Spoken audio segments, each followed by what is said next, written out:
Армысыздар, құрметті қазақ елі. Міне қасиетті Рамазан айында тағы бір көп балалы ананың қуанышына ортақтасуға куә болып отырмыз.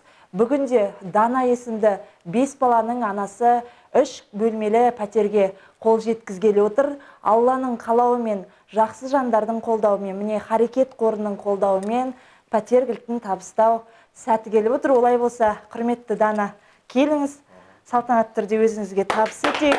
Құтты болсын, жыламаңыз, балаларыңыз аман болсын.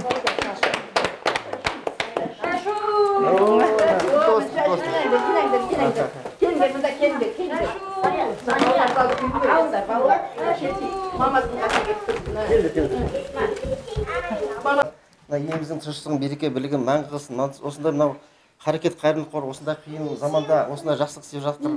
Осы жақсылықтар игі істер жалғаса берсін.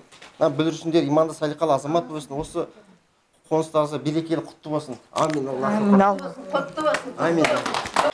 Саламатсына ораза қабыл болсын. Харекет елінен бізге баспана беріп жатыр. Осы 5 бала нәсіп ет, несі жақсылығын ғана көрсін.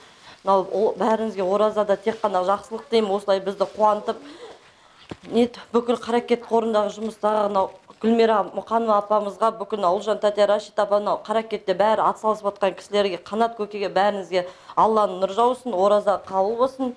Осы тек қана осы үйде тек қана қуанышпен ғана өткізейік. Сол үшін мың алғыс сіздерге де.